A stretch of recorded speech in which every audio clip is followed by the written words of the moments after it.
Quick recap, in 2016 I bought a car to drift. It unfortunately had a motor failure almost immediately after ownership. It also had the wrong VIN number at the DMV, so then I had to get that changed, so that was fun. But then I made the impulse decision to, instead fixing the motor that was already in it, to Coyote swap it. Pulled the 1J out, we're all optimistic, and we're making it happen. Or so we thought. But this is where the tide started to turn about the attitude of this car. It was going to be way harder than we expected.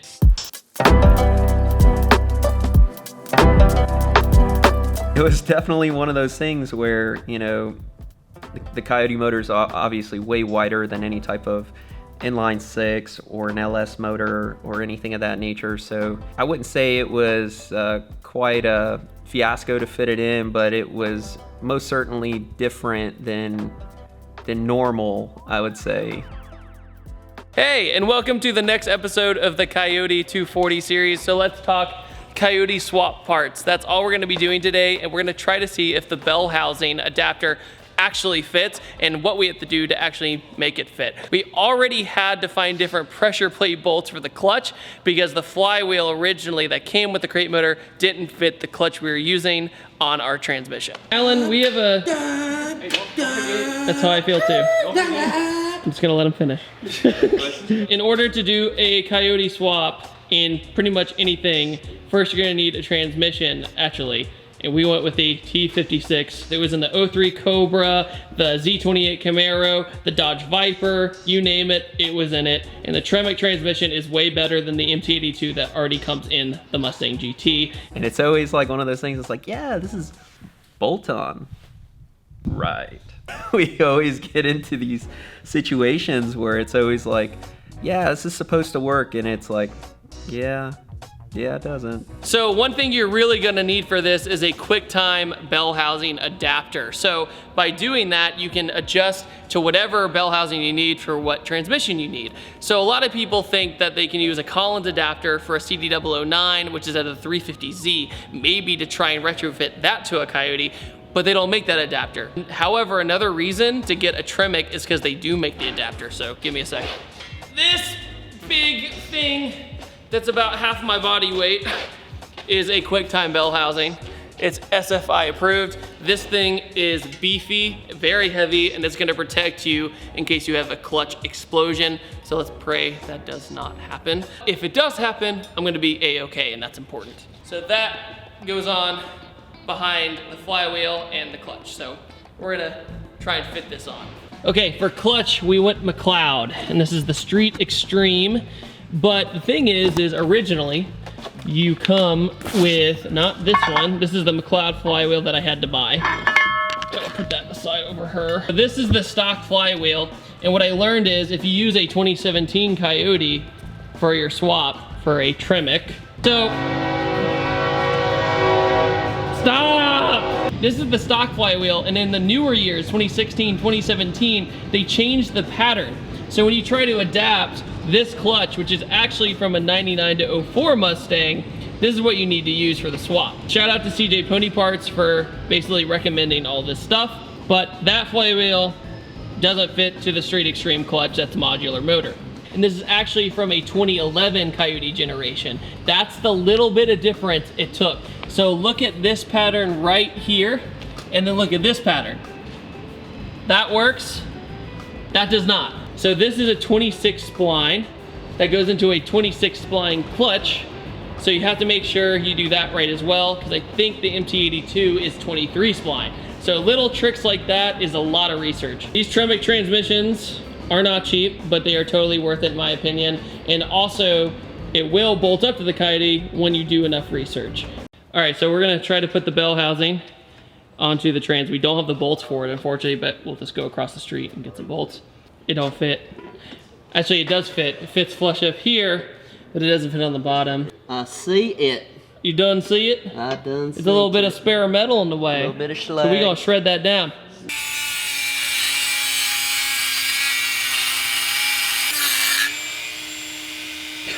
Alan coming in with the safety.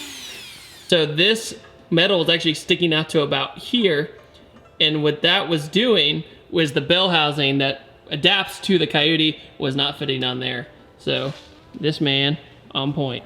So here's a better look at the Coyote. And if you notice, there's a few things it doesn't come with. It doesn't come with an alternator, which stinks. But it does come with oil in it, which is rad. I guess that's to prevent anybody making a huge mistake starting the motor and going, oops. Here's the rest of the stuff that comes with the controls pack. Here is the ECU. We went over this stuff last video, so if you missed it, here's the stock air box if we want to use that. Look at that, also comes with a pedal. Grade 8. Grade 8. I want you guys to rewind back to my first 240 build where I lived in Powhatan, Virginia, which was 40 minutes from any hardware store. So if I was missing one bolt, I'd have to drive 40 minutes, then drive back. And then I'd realize that I was stupid and it didn't fit, so then I had to do it again. Oh, so far so good. So far so good. So after only shaving down a little bit of metal and not having bolts, let's see if it fits. By the way, Alan's measuring was with a knife. He didn't have a tape measure. Oh no, what's that cranking sound? Shout out to Aaron for being cameraman. Oh, sick. Waits months and months and months to buy transmission, drops it on forklift. Dude, you gotta send it, bro. What's that even mean? All right, QuickTime bell housing fits now perfectly on the transmission. Good news for us. Stop Juan. We put this adapter on. There's a hole right here that looks like a starter hole, but it's not. That one is. There are bolts to go here and here that will go through the actual bell housing and attach to this. We're just doing this for mock-up purposes. Of course, everything has their own torque spec. We're not going to abide by that for the moment until everything officially goes together. So we see that it just works. Yeah, so we see that everything goes together and everything we got works. There's no point in torquing everything down when we have to take it back apart to mock up the mounts, the manifold, the cross member for the transmission. In other words, Alan is saying we're gonna screw up right now instead of screwing up later. Correct. Yeah, building cars is fun. So these are the stock flywheel bolts and they fit just fine on this flywheel. I'm gonna put a little dab of some Loctite on here. What we're doing right now is seeing if the trans will even go on and all that good stuff, which we're pretty confident it will. But the reason we're not gonna just leave the trans on is so we can put the motor in the chassis, pull it out, figure out the fitment of it. Once we get the motor leveled, everything else with the mounts and everything else, that's when we'll put the trans on and then mount the motor completely. With that, we gotta bash in the tunnel a little bit more to fit the Tremec, but the Tremec's actually pretty small. It's actually smaller than the R154 that's in my last car, so pretty cool. Also, there's weird rumors going around that I sold my Blue 240SX, but no, the truth is that it got stuck in Vegas for an entire month after that Project Car Challenge. The truck driver saw it, took one look at it, tried to load it the first time, and he was like, no, too low, and he just bailed. I don't know how that happens. This is the part where we got stuck with the stock flywheel because these would not go through with the stock flywheel. That's why we had to get the McLeod flywheel.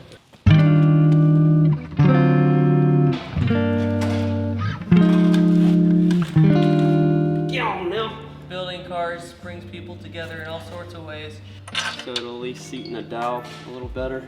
So we're not sitting here wrestling with a big ass heavy transmission.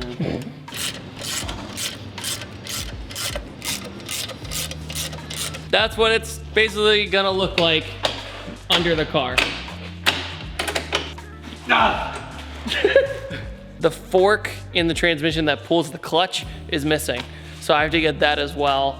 So the transmission's pretty much useless until then. Everything matches up and that is a huge, huge headache and the weight lifted off my shoulders due to all the research I had to do to make sure everything fit. During this time, I had this idiotic idea. Since this project's going to take a while, I'll just go do easier projects in the meantime. Like that would make life any easier. So I went out and bought an Integra thinking it would be an easy budget autocross build. And that would kind of keep me busy in the project car side of things when other people weren't available to help me with the Coyote swap car. Unfortunately, this became a vicious cycle over time to where the coupe would just kind of be in the background. And whenever I had time, I would just go mess with it. And then other things happened, which we'll get to later. Hey, what's up guys, for another episode of the Coyote Swap 240, where dreams go to die. We're actually making a lot of progress. It's very little progress when it comes to the big picture, but we're making progress. So if you notice, there's something different about the engine bay, and that it's actually clean. Yesterday, I took Scotch-Brite and a whole bunch of sanding paper and just went to town on this. It would have been easier to use a pressure washer, but I got it started, and then when it's sunny outside, we'll go ahead and use a pressure washer. I used the Scotch-Brite and everything else because it was pouring rain outside and I couldn't stand to stare at it anymore being gross. And having a gross car makes you really unmotivated. You don't want to work on it because you just are gonna get more greasy. This is like the crane of hope for today. So now what we're gonna do, we're gonna take this stock header off, so we're gonna have more room to put the motor in the bay and see what we're working with. So you need M10 1.5 bolts for the engine mounts, and that goes to even stock Coyote stuff. If you have a crate motor from Ford, they already have one inserted into the block. So you can take that out, use that as measurement, go to the store, any hardware store, make sure you get the right grade and everything, but those will fit. These don't come with washers, but definitely make sure to get some washers too. Here are the new bolts right here. And there's an original one usually right here in the block on the other side. A little bit of flex right here, but it's enough to see what we got going on. We're gonna have to relocate all this stuff too, the oil filter and all that. And yeah, it's just another thing to move. This was just caked in grease like that thick. That was the worst. So before you wanna put the Coyote into the S13, we talked about earlier that you're gonna need to relocate the oil filter. But the only problem is that Ford is kind enough to fill the entire motor up with oil. So if you wanted to just start it up into another platform, that it just fits in there. But since we're putting it in an S13, we need to relocate that, which means we have to take it off, which means we have to sacrifice all that brand new oil that's inside the motor. But hey, that's just something you gotta do, and then we'll refill it back later with something better. So no big deal. Width-wise, actually much less of a problem than I expected, but the oil pan's too big. Use a different one. Yeah. Like a front sump.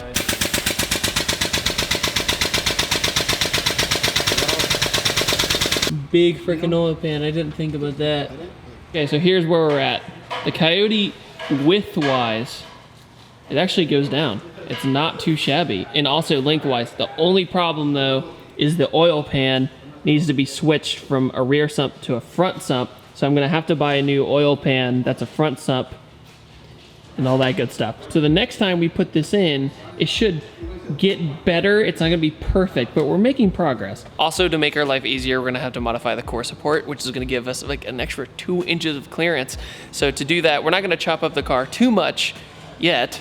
We're gonna try to do this without doing a tube front. We want it to still kind of seem like a street car for the most part. So we're gonna make sure that we clear just enough to notch the frame, notch everything else out of the way to get the motor inside. But our first step is now to get the new oil pan. Thankfully, to solve the oil pan issue, it was not that big of a deal. Canton made a front sub conversion for engine swap specifically. So that way, wasn't a big deal. Put on the oil pan, change the pickup, bada bing, bada boom, all done. It was time to test fit it once again. The transmission tunnel is way too small to fit something like a T56 Magnum, so I have to be really mean to it and bash it in. So there's several different ways you can do this. One is, it's a dyno day here. One is, just use a hammer. I know, ancient technology, and it does just fine. But another way you can do it is use power tools. Does all the punching for you. So in other words, it's not so much the motor fitment, it's the bell housing and trans fitment that is the hardest part, for sure. So during these days, we learned a lot, but a big fat curveball was about to hit my life. I was not ready for it, and that was Alan leaving the shop. All right, so some life things happened between me and one of my old friends. We just didn't see eye to eye with some things, and unfortunately, it was time for me to kind of move on and try to kind of seek other things in life in other areas. Ended up working for a few other shops in between then before I landed within my own place. It was rough, you know, stepping away from a lot of projects, a lot of stuff that I truthfully enjoyed getting into and looked forward to finishing it and fulfilling the project that David really wanted to start with and have me finish with. At the end of the day, I still wanted to finish that car because I felt like there just was some unfinished business for me to fulfill and how I wanted that car to be potentially presented when it was finished. Are you enjoying the series so far? Put it down in the comments section below. And on that note, I typically upload on Tuesdays, Thursdays, and Sundays, and I will see you guys next time, and take it easy.